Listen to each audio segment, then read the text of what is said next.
क्या अब दुनिया के सामने ईरान के परमाणु हथियार आने वाले हैं?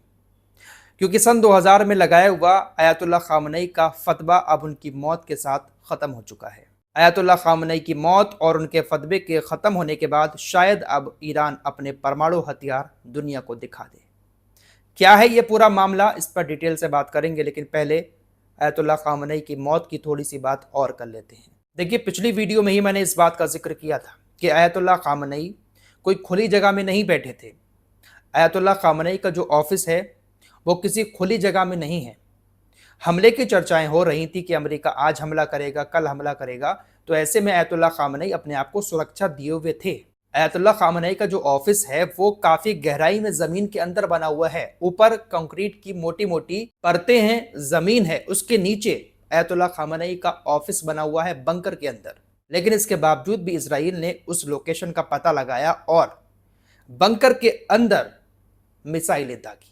अब ये कौन सी मिसाइलें थीं जो बंकर के अंदर भी अयातुल्लाह खामनेई समेत उनके टॉप कमांडरों की जान ले गई? दरअसल ये बंकर बस्टर बम थे जो इजराइल की तरफ से गिराए गए थे। 3 bunker buster bomb exact location पर अयातुल्लाह खामनेई की गिरे और डायरेक्ट कंक्रीट और मिट्टी को चीरते हुए बंकर में जाकर फटे, जिससे उनकी मौत हो गई। जिस तरह से हसन नसरुल्लाह को बंकर बस्टर बम का इस्तेमाल करके मारा था, इसी तरह से अयातुल्लाह खामनेई को भी मारा है। दरअसल ये जो बंकर बस्टर बम है ये 30 से लेकर 60 फीट अंदर तक जा सकते हैं, चाहे फिर वो मोटी कंक्रीट की दीवार हो या फिर मिट्टी की परत। 60 फीट गहराई तक जाकर अंदर जाकर ये फटते हैं। अब कोई भी बंकर हुआ इतनी गहराई में तो होगा नहीं। इजराइल और अमेरिका इसीलिए कामयाब हो जाते हैं क्योंकि इनके पास इस तरह के खतरनाक बंकर बस्तर बम हैं जो बंकर के अंदर छिपे हुए लोगों को भी मार देते हैं।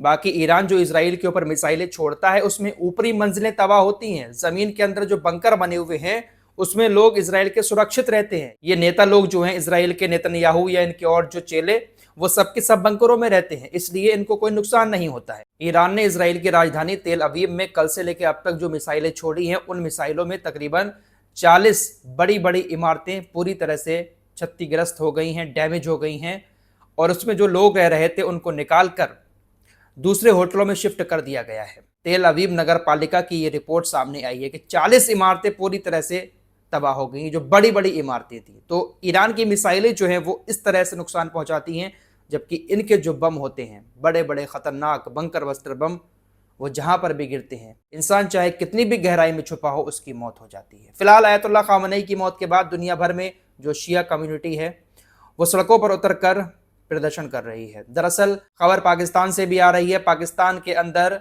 कराची में जो वाणिज्य दूतावास है अमेरिका का, उस वाणिज्य दूतावास पर प्रदर्शनकारियों ने हमला कर दिया।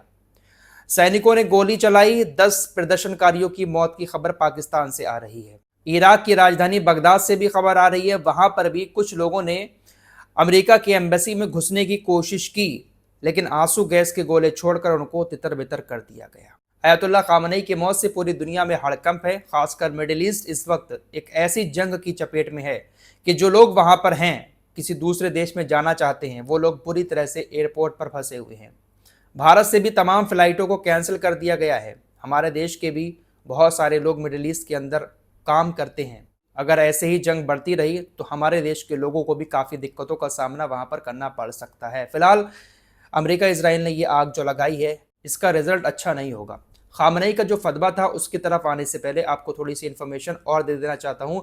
अयातुल्लाह खामनेई के घर पर जो हमला हुआ, उस हमले में अयातुल्लाह खामनेई की बेटी, उनके दामाद, पोती और बहू, ये लोग भी मारे गए।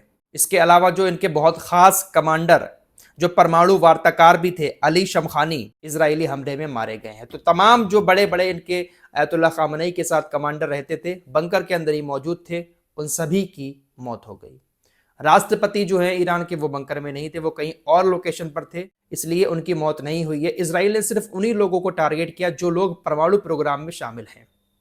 फिलहाल फतवे की बात कर लेते हैं। ईरान के सुप्रीम लीडर अयातुल्लाह खामनेई ने 1990 के दशक में सन 2000 के करीब एक फतवा जारी किया था परमाणु हथियारों को लेकर।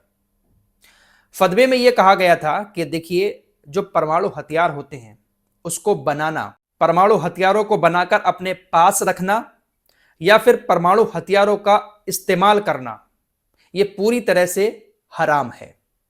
जी हाँ, अयतुल्ला खामनेई का ये फतवा था ईरान के लोगों के लिए, ईरान की सेना के लिए, कि परमाणु हथियार पूरी तरह से हमारे लिए हराम है।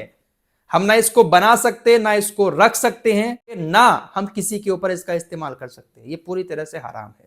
सुप्रीम लीडर अयतुल्ला खामनेई के इस फतवे को ईरान के तमाम अधिकारी अब तक फॉलो करते चले आए थे। जो परमाणु प्रोग्राम ईरान चला रहा है उसको शांतिपूर्ण तरीके से इस फतवे के तहत ही चला रहा था। ईरान के तमाम अधिकारी सुप्रीम लीडर के इस फतवे को सलाखों पर रखते थे, इसीलिए ईरान खुलकर परमाणु हथियार की बात नहीं करता था। पिछले 1 साल से ईरान के ऊपर आप लोग देख ही रहे हैं कितना ज्यादा खतरा मंडरा रहा है। इसी खतरे को देखते हुए IRGC के कुछ लोग, साथ ही साथ ईरानी पार्लियामेंट के कुछ लोग इस बात पर जोर दे रहे थे कि सुप्रीम लीडर का ये जो फतवा है इसको पूरी तरह से रद्द किया जाए या फिर इसमें कुछ बदलाव किए जाए, क्योंकि इन लोगों को ऐसा लगता था कि ईरान के ऊपर जो खतरा मंडरा रहा है, ईरान को शायद परमाणु हथियारों की जरूरत है, लेकिन इस फतवे के तले हम दबे हुए हैं। फिलहाल अब खबर यह है कि अयतुल्ला खामनेई की मौत के बाद उनकी तरफ से जारी किया हुआ वो फतवा अब खत्म हो जाएगा, क्योंकि वो उनका एक ऐसा आदेश था जो उस वक्त के देश के सुप्रीम लीडर की तरफ से दिया गया था।